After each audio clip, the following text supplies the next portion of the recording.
আসসালামু আলাইকুম, কেমন আছেন সবাই? আশা করি অবশ্যই সবাই অনেক অনেক ভালো আছে। আজকে আমি দুইটা রান্না করব। একটা হচ্ছে বেগুন ভর্তা পুড়িয়ে, আর একটা হচ্ছে মাছের ডিম। চলুন কিভাবে রান্না করি দেখে নিই। এখানে আমি পেঁয়াজ কুচি, কাঁচামরিচ কুচি, রসুন কুচি দিয়ে দিলাম। এখন এগুলোকে আমি ভালো করে তেলের সাথে ভেজে নিব, যাতে কাঁচা গন্ধটা চলে যায়। এরপর আমি লবণ, হলুদ, মরিচের গুঁড়া সব কিছু দিয়ে দিব। আর কোনো মশলা আমি ইউজ করব না এখানে, ওগুলো দিয়ে রান্না করব। এই মশলাটাকে ভালো করে কষাইতে দিয়ে আমি এদিক দিয়ে মাছের ডিমগুলোকে ভেঙে নিব ভালো করে।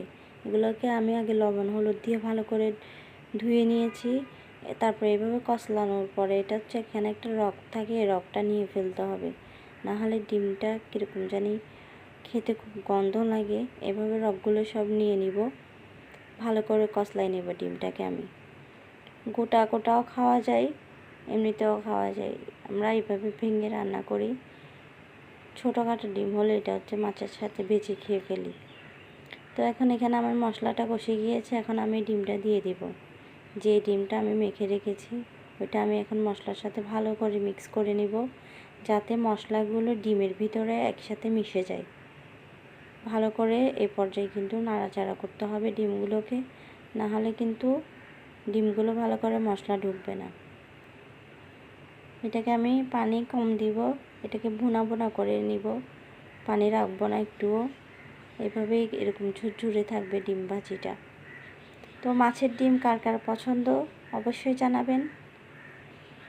এখানে হালকা করে পানি দিয়ে দিলাম, যাতে ভালো করে ডিমগুলো হয়ে যায়। আমি আবারও নাড়াচাড়া করে এখানে টমেটো কুচি দিয়ে দিব। একটা টমেটো কুচি করে নিয়েছি আমি, ওটা দিয়ে আমি ভালো করে আবারও নাড়াচাড়া করব।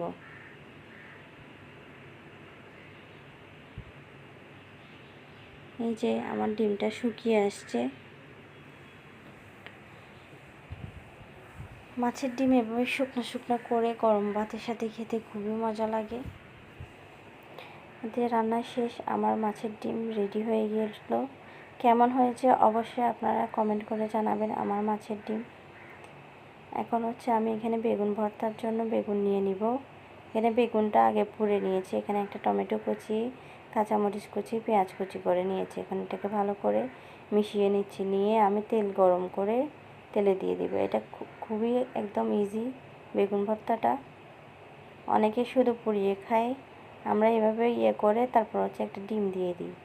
ওইভাবে খেলে খুবই মজা বেগুন ভর্তা।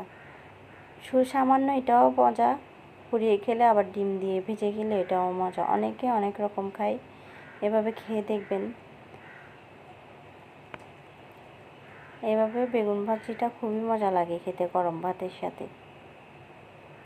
তো কে কে পছন্দ করেন অবশ্যই জানাবেন।